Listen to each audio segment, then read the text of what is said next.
In this footage, you'll see police assault and treat a suspect worse than they would their own animals. We have to remember, innocent until proven guilty. Not complying with an officer's orders shouldn't immediately result in going hands-on with a suspect, forcing them into submission. Oftentimes officers escalate an encounter by making threats or showing aggression. This officer was only on the force for 2 months.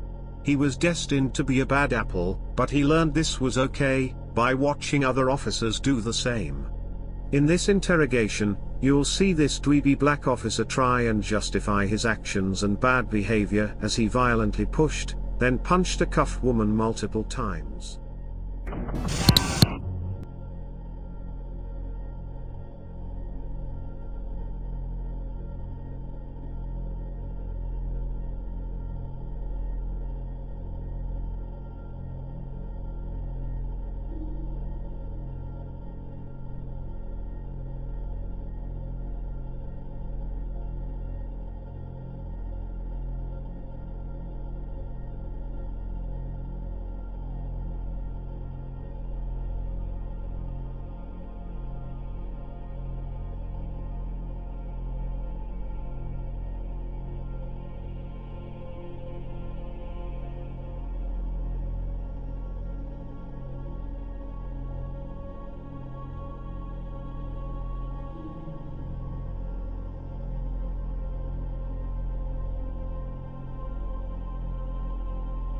I know a lot of people will say she deserved it for kicking him.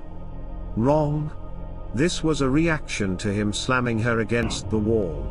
Aside from parenthood, in no other situation in life, is it okay for a person to put hands on another individual for mouthing off, or not listening. For some reason, cops get a free pass to assault and batter those that don't comply. Once inside the jail, Martinez was told to remove her nose piercing and belly button ring. She stripped out of her clothes and threw them on the floor of the bathroom. The female corrections officer can then be seen in the video grabbing Martinez by the hair and pushing her to the floor.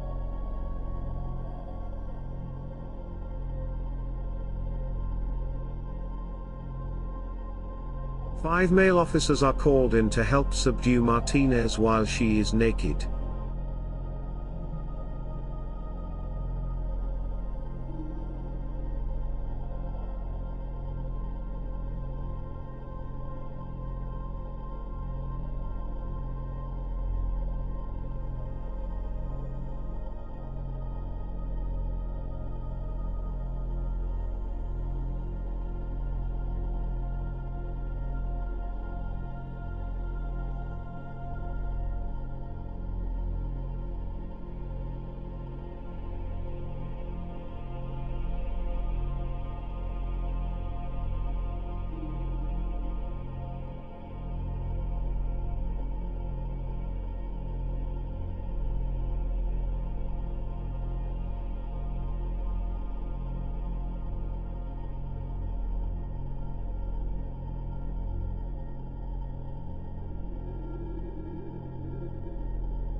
This was the third incident with Martinez and officers that day. The initial call began in the parking lot of the Scores Adult Gentlemen's Club. Dash cam recorded Martinez's violent arrest. According to the police report, officers were called to the bar to escort Martinez from the property because she was drunk and belligerent after quitting work on her first day. According to the police report, had to be struck several times in the back because she was kicking at and trying to bite the officers. The parking lot video shows Martinez being hit while she is face down on the ground. This, I suppose, is what they refer to as kicking them. She repeatedly says she didn't do anything to him, while the officer punches her in the back of the head.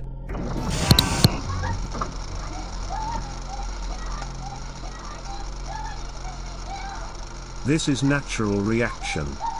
Emotions are flaring, two officers are restraining you while one of them is punching you in the back of the head.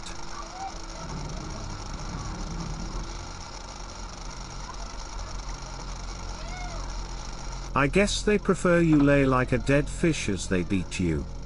Defending yourself, or at least shielding yourself, is your body's involuntary response to the attack.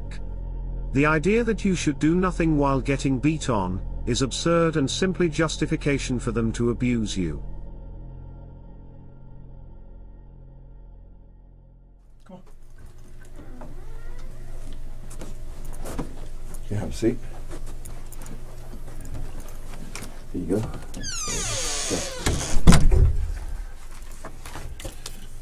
Oh, okay. Once again, I'm Detective Cayenne. This is my partner, Detective Green. How do you pronounce your name? Akinyemi Borisade. Akinyemi Borisade? Okay.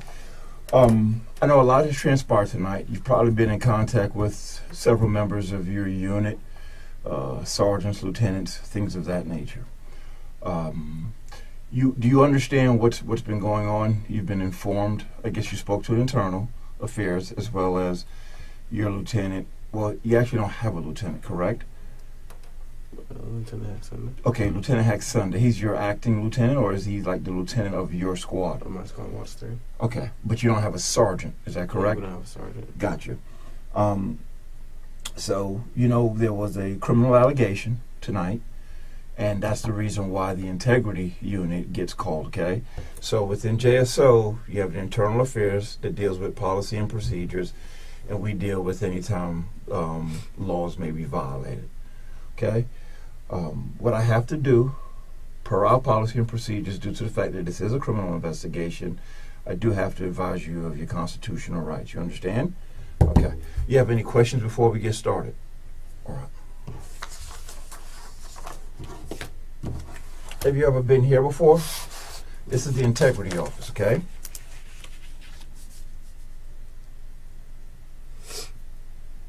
I've only been on the streets since February. What do we know? So you've been on, I guess technically solo for about two and a half months. Okay. What beat do you ride? Golf 2. Okay. What shift? Watch 3. Watch 3.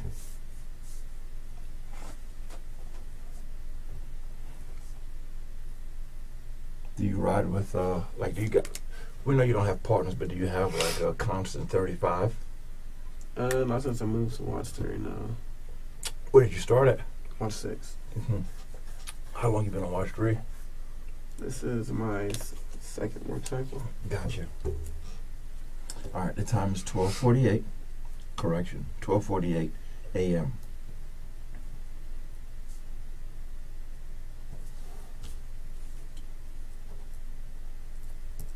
Can you spell your first name?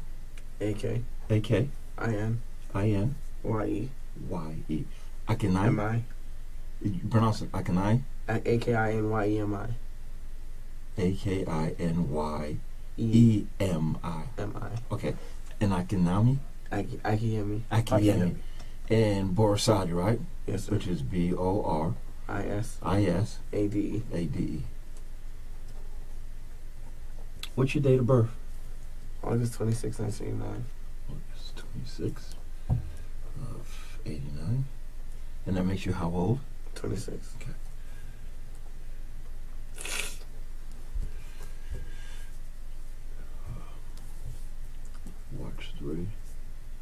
color score is that, blue or gold? Gold.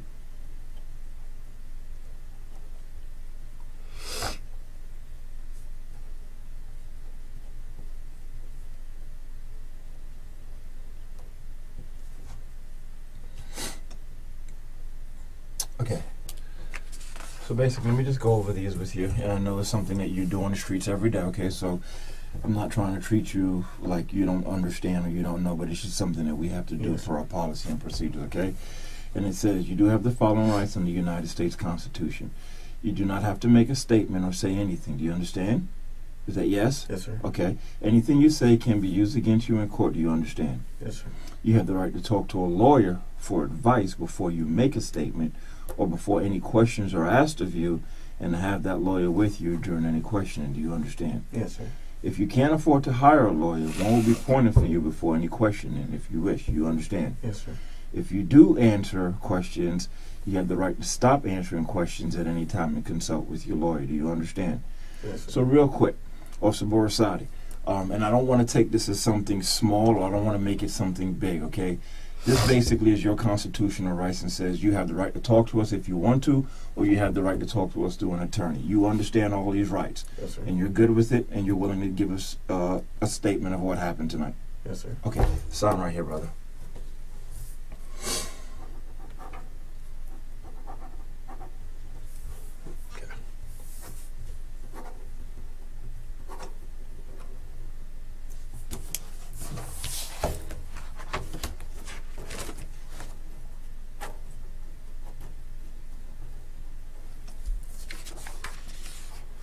All right.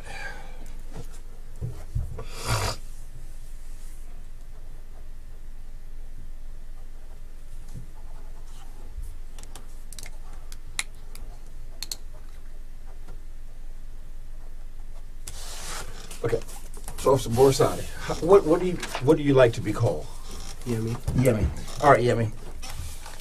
And like I said, you can call me Ed or Ed Cayenne and Darren Green. Okay, so tonight while working, okay, and I'm not gonna really, I'm just gonna touch on the reasons you got called to come in contact with Myra Martinez. Yeah. Give me real brief, a quick synopsis of how you got the call. She dispatched myself and another officer to the Who was the other officer? Officer Vickery Officer Vickery. Okay. to the calling out of the drunk dispute between 2 and 63 Mm-hmm. at Scores off of University Boulevard right by Phillips Highway. Yes, sir. So I get there first and we make contact and we talk to her first because she's outside first. So she's saying that they kicked her out and she doesn't have her belongings and whatnot. So I went in there to see if they had her belongings. Okay. And they did. So And all right, so real quick, they kicked her off for what reason? they said that today was her first day. And then she decided she wanted to quit. And then there was like, okay, you can leave. She never left Okay. the So- premise. So basically, they kicked her out because they wanted her gone. She didn't want to leave, but she's intoxicated. Yes. As a result of her intoxication, at some point, she's arrested. You guys make the determination to arrest her. Not based off of that. Okay. Based off of we informed her that the management of the establishment wanted her to leave, and like as far as like trespassing and Yes, sir. whatnot, and then we gave her numerous opportunity and chances to leave as far as verbal, and we just waited there for like, are you gonna leave? Are you gonna walk? Because you're intoxicated. You can call an Uber. You can do whatever. Right. And she refused. She refused. She just stood there and just kept like arguing, saying like, "Why are y'all messing with me? I'm not the one that did anything." Totally understandable. So, the probable cause you guys met, you felt, was for trespass after warning, I'm guessing, Yes. and public intoxication. Yeah, disorderly. Yes. Subsequently, she's arrested. Yes, sir. But Who arrested her, you or Officer Vickery? that's the thing. We went to detain her, and she began to fight there. Gotcha. So we charged her with resisting with violence as well, Gotcha. because she kicked at us and swung towards us as well. Who was the primary officer on the call? Officer Vickery was primary. I was acting as a backup. You was 35. Yes, sir. So in your responsibilities as a 35, you were there to assist him. You made the arrest of what you would consider a drunken female who refused to leave the premises after she'd been warned. She was requested to leave after her supervisor asked her, and then after police warned her. Yes, sir. Okay. And then she became a little bit violent and erratic. I noticed in the arrest report, I think you guys smelled the odor of alcohol coming from her mouth. Yes, sir. During your communications with her. Was she, other than being intoxicated, did she appear to possibly could have been on drugs? Yeah. Okay. Yes, What indications gave you that? Just the overall behavior, the speech. Usually, when I come in interaction with people who are just intoxicated, it's just different. Okay. But you could tell she was just on something else. Gotcha. So now you guys make the arrest, and she begins kicking. You get her into the car. Do you guys apply the hobble? Not right away. Okay. I get on the radio because we tried getting on the radio during the scuffle. Yes, sir. But everybody kept stepping over us and whatnot. But eventually we got her detained, got her in the car. What car? His car, His Officer car. Victory. Okay. And then I got on the radio and I asked for the PIC to respond to the scene, Okay. which is Officer Gary. He responded, and I told him on the radio that we were gonna tar her because she was kicking the back window. So the communications that's going to be heard via the radio is going to be you calling for PIC Garriott, you asking for permission to tar because she was already hobbled, right? She wasn't hobbled. Oh, she wasn't hobbled at all yet at that point. She was just in the back seat. She was in the back seat, handcuffs. handcuffed. You said it. I think you said she was kicking. Yes, she was kicking the back window. Okay, which is what gave you the reason to want to tar her. Officer Garrett, does he respond to the scene? He responds to the scene, and other officers show up as well. They decided it's best to just use the hobble, and we put the hobble on. Who applied the hobble? It was myself. Okay. And we put the hobble on, and it's like threaded through the door and whatnot. Gotcha. Mm-hmm. And then immediately we leave and take her to the jail. So, I guess you decided to follow Officer Vickery to the jail? Yes, sir. Why? It's protocol. Okay. It's when you're transporting someone that is already being placed in a tar or a hobble. Got you. So you respond to the scene, you help him out, and then you apply the hobble on her in his vehicle. You follow him to the jail. Yes, sir. Okay, so you guys pull into the Sally Port. What transpires there? Goes to the side port. She sits in the back seat while he completes the docket. Mm-hmm. I did the narrative of the docket. Why'd you do the narrative of the docket? I used to work with DCF, and I'm pretty good with writing reports and whatnot. Okay. So he was doing the arrest report, and I guess you were doing the docket on what, like a Microsoft Word document? Yes, I was doing it. Okay, so you were giving him the narrative and then going to shoot it to him on email or something of that nature. Yes, sir. Cool. So that's going on. So you're actually not in the car communicating with Martinez at all during that point, correct? No, sir, I'm not. Okay. At some point, you shoot him your narrative? Yes, sir. And then what happened? And I give him the narrative, and then he put it in the report and sent it to my PIC, Officer Gary. Mm-hmm. He approves it, and from there we get all her property, and we put it on the floor near the door. And he says that he has to go on a robbery deployment, and he's like, "You don't mind just staying with her?"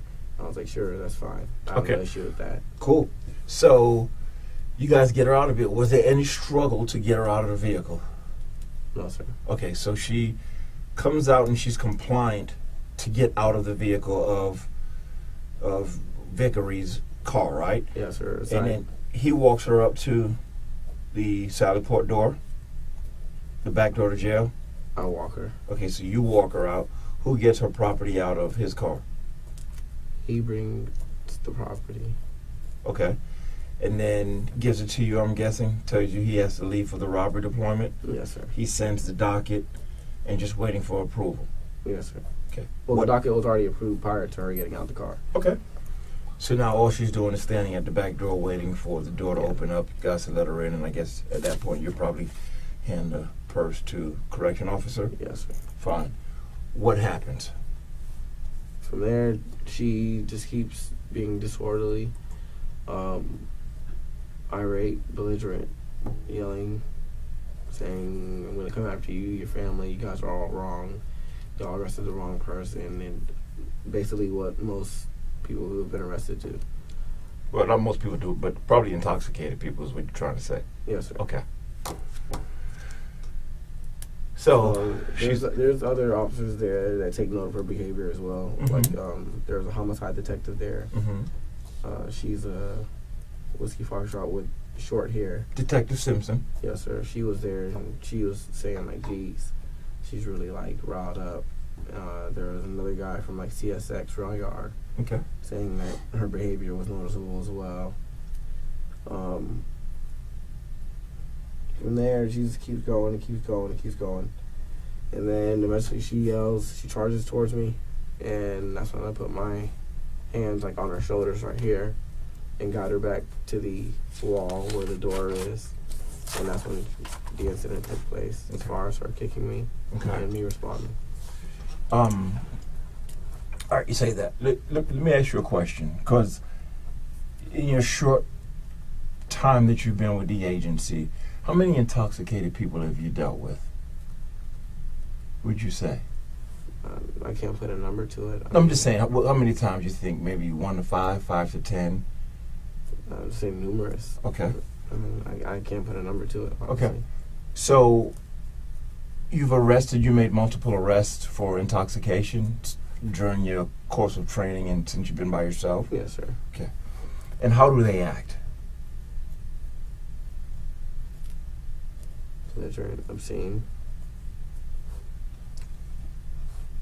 Like she was acting. Okay. So besides her verbalizing and being belligerent, like not listening to what you're saying, what else was she doing?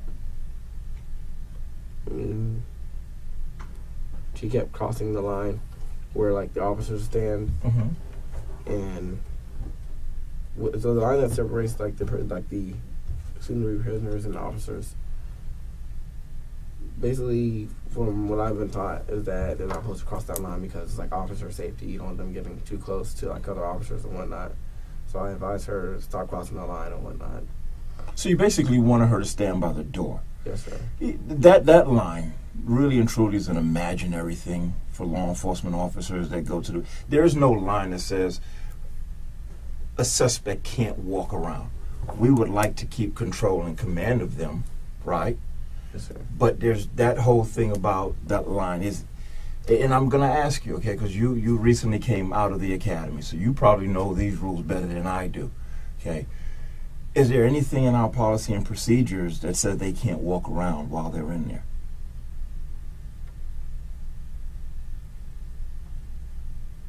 I'm not sure. No. I don't know. I've never seen anything that says a suspect can't walk, especially intoxicated ones, because you get some belligerent ones, okay? I've made a couple of arrests in my times, and you get people who are pissed off at you, the drunk ones, the ones that are on drugs and stuff like that, and they act I don't know this girl. I'm suspecting that if she probably hadn't ingested alcohol and or drugs, she probably wouldn't have acted this way. I don't know that for sure. But at a point in time, there is some limitations on what we can and can't do. You know what I'm saying? And the number one limitations that we have to follow is the fact that when they're in handcuffs, yes, you can, just like you said, she comes out, she passes what you would consider as an imaginary line, and you escort her back towards the door. Correct?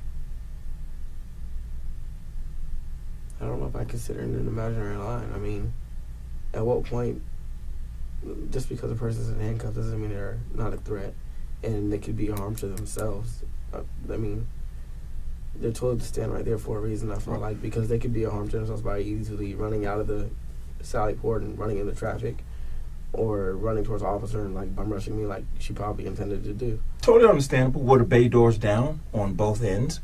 I can't recall. Okay. So when you're saying a harm to herself, if she's a harm to herself, you're arresting her for a misdemeanor? It was a felony charge. It was a felony charge. Did you notify the back door that, you know, she had self-harm issues? No, I didn't say that she personally herself is a harm to herself. I'm saying people in general can be a harm to themselves as far as prisoners and walking around freely. Right. But I'm just saying, let's just stay with the incident with Miss Martinez, because that's all we can talk about. Because yes, you may have a different experience at the back door than I've had, but a lot of that can't be taken into account right now because it's just your experience with Miss Martinez. Now, I would totally agree with you. She probably wasn't following your instructions. I would say that. What instructions did you give her?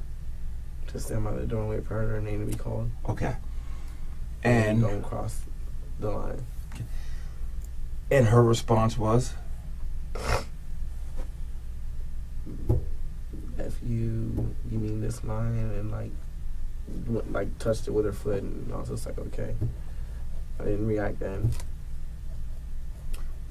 What is it about that line that pissed you off? Just that she wasn't. It didn't piss me off. Okay. The line didn't piss me off. It's nothing.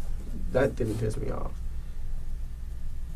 So did something get you angry? No.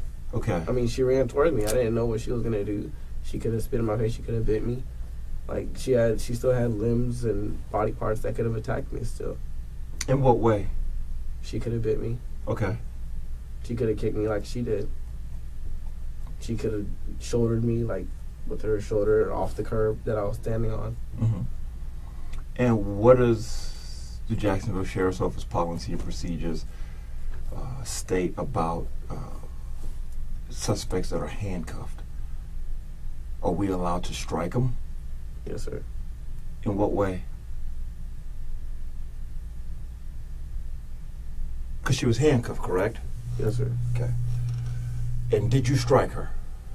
Yes, sir. Okay. Did you strike her with an open hand or a closed fist? Close fist. Do you remember the amount of times you struck her?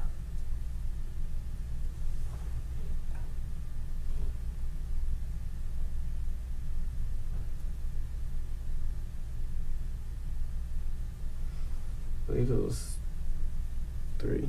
Okay. Where did you strike her at? In the stomach. Okay. Like I said, you recently came from the academy, so I'm thinking that you're you're more well versed in that aspect of, you know, active resistance and things of that, and use of force. Where in the academy that they allow us to punch suspects that are handcuffed? I mean, at that point, she's physically and actively resisting. Okay, if you're saying she tried to kick you, which is what you said, right? She didn't try to, she did. Okay, so she kicks you. And your response is you ball a fist up and you punch her 3 times in the stomach. What part of that falls under JSO protocol?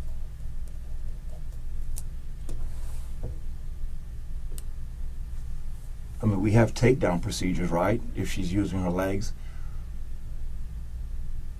Would you agree with that?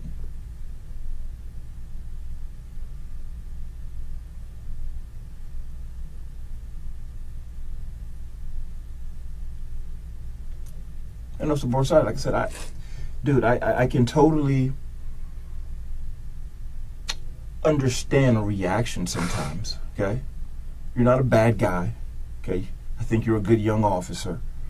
And I do believe she was intoxicated.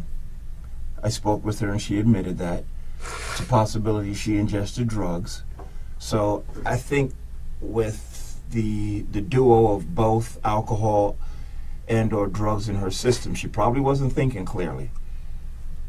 Okay, but at a certain point in time, Officer Borisade, we as law enforcement officers, we have protocols that we have to follow as well.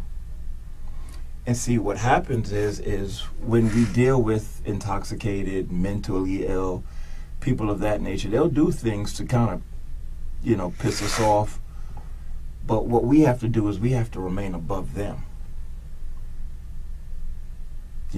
And you are absolutely right. She has no right whatsoever to kick you as a human being, first and foremost. Forget being a police officer. She does not have a right to kick you. Okay, but at that point, let me ask you this. If the situation happened again, same situation, is there a different way it could have been handled, would you say? Or would you have the same reaction? It could have handled it differently. What would you have done differently? Can we get some napkins, if you don't mind? Yep.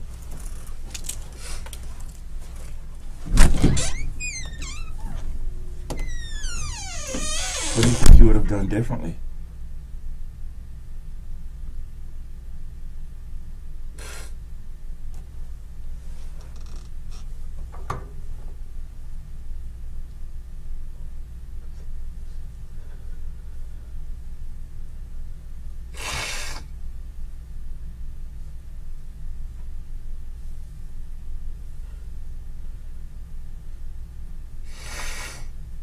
Hey, real quick, man. Look at me, Mr. Detective, trust you, man. I'm not judging you. I'm not here to judge you. I'm not here to belittle you. I'm not here to I'm not angry with you. I'm not upset with you or anything like that. I'm just saying, would you agree with me? Would you agree with me that they give us a big thing? And for you guys are a little bit different. You guys get everything on the computer now, but they give us. When I was coming out, they gave us multiple different books.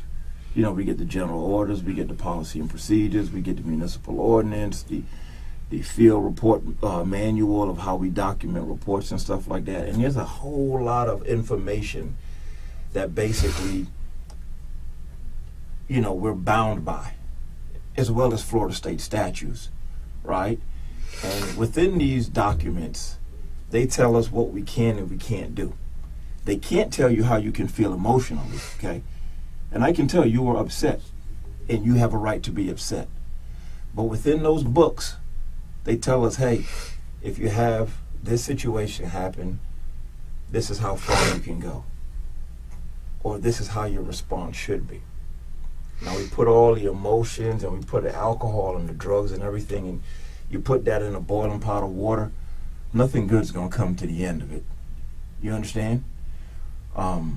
And you experiencing in your young career a situation like that, I can 100% guarantee you, most police officers have been there and done that. We combined in here, we probably got close to 40 years of law enforcement experience. And I can't tell you the number of times we dealt with some people like Miss Martinez who probably acted totally out of character tonight, because I can't believe that that female will go around and be belligerent, not following instructions and things of that nature. And like I said, nothing that she did tonight gives her a right to do what she did to you. But on the other hand,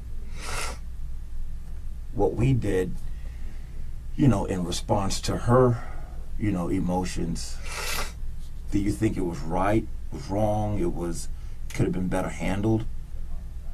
I mean, it's just like either way, I feel like either way it would have looked bad because I'm a guy and she's a girl. Like if I would have took her down to the ground, she wouldn't have landed on her hand. She wouldn't have been able to catch herself. She would have landed on her face. And that would have looked really bad on camera, just like what I did looks bad on camera. What do you think looked bad? I guess the amount of times I hit her. Okay.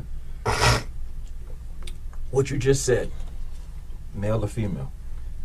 If it was a male, would you have been justified doing what you did tonight? Because remember something, we don't put gender on suspects. We don't put race on suspects. We don't put religion on suspects. Suspects are suspects, and they come in all shapes, sizes, young, old, male, female, and things of that nature. And what we got to understand is suspects' acts are sometimes unpredictable.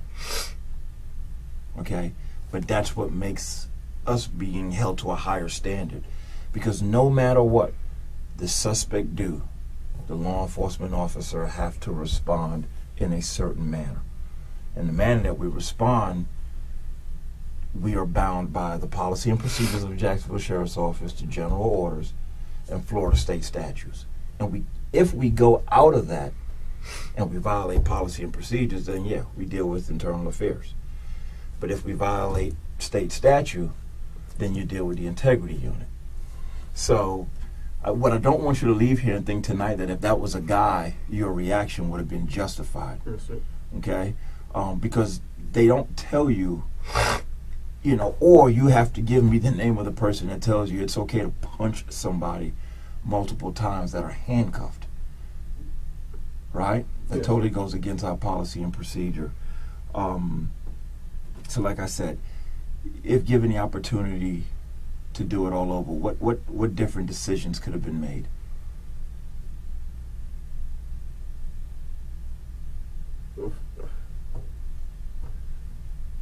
Walk away. Mm-hmm. Or how about, knocking on the jail window and saying, hey, fellas, can we get a female to this back door so we can get her in here? We've already tussled with her once. We don't want to do it again. She's being belligerent. Guys, help me out. You see what I'm saying? Because our job is to deliver them to that back door and then get them on the other side of that gray door. Because once we do, then it's the correction officer's issues to deal with. But definitely, they don't have enough female officers, so the wait is so long. When you have a female, I'm not trying to make an excuse for anything of what I did, but it's just But I feel like what happened if I would have walked away, she would have thought that it was okay to do that to another officer, and then it's my fault. No, see, and I know sometimes these are the myths that you're told in FTO, okay? And when I tell you that, Detective Green and myself, we've been in the same predicaments, okay? So yes, you have a lot of things that we believe in police work that's not really true. Like that imaginary line. You're the first person I've heard say that. Like, don't let them cross that line. Because if an officer, if somebody wants to walk across, yeah, your job is to get control and command. So we have escort positions, right?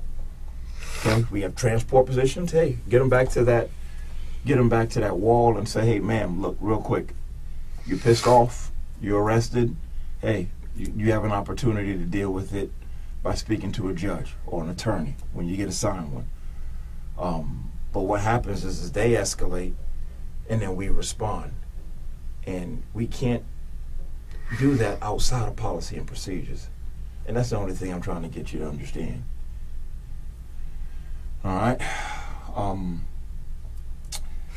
Let me do this. Let me go outside and let me speak to my supervisor. Okay? What questions do you have of me, Officer Borisade? I just don't want to lose my job. Okay. Well, do understand, Detective Green and Detective Kyan, we don't make those decisions. Our job is we investigate the case. Okay? We investigate the case. We sit down and we convene with the lieutenant of the unit, the sergeant of the unit, as well as the prosecutor over our unit. And then, we put the investigating facts together. Okay? The interviews we get from both parties and or any witnesses outstanding. And then we let them make the decisions. Okay? Any other questions? It's your opportunity to ask. I mean, I don't know what to ask. It's like, I don't know. You got a lot going through your head right now, probably. And if there's something I can help clarify for you, let me do that. Where do I find out what's gonna happen? Okay, well, okay, so I'm going to go speak to my supervisor, all right? I think you spoke with Sergeant Brown of the Internal Affairs. He may want to come in and talk to you as well. But let me get out here and speak to my supervisor, and then I'm going to come back and I'm going to kind of let you know what steps we take next, all right? If you got to use the bathroom, just knock on the door, okay? All right, stand by.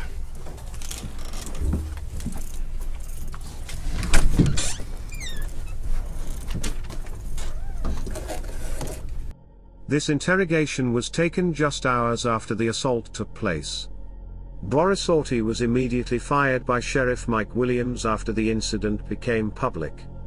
The sheriff called it a black eye for his agency. Myra Martinez's original charges of trespassing and battery were dismissed. She ended up pleaded guilty to 1 count of resisting an officer without violence, and was sentenced to 1 year of probation and 50 hours of community service. That same week Borisade reached a plea deal on his charges that allowed him to avoid getting a criminal record. Borisade pleaded guilty to simple battery and was sentenced to a day in jail and a $655 fine. Many people will look at this through a black and white lens and immediately begin the debate with, "She deserved it for not complying." Being an officer gives authority to apply the law, it doesn't give the right to violate it. This could be any one of us, or any one of our wives, daughters, or mothers. Too much of what happened was routine. Entering the jail as an inmate immediately strips you of many of your natural rights. The officers and the COs have a tough job, they're dealing with the worst people our society has to offer. They still need to treat individuals as individuals and not lump everyone into one category. Most people that enter jail will be in and out and move on with their lives. Treating them with such disrespect and disregard for human decency should not be tolerated. Myra ended up getting a $92,500 settlement out of this. In my opinion, I don't think it was enough. She had a prior criminal record of robbery in 2004, a DUI in 2012 and disturbing the peace in 2014. I think if she had been squeaky clean, the check would have been much larger.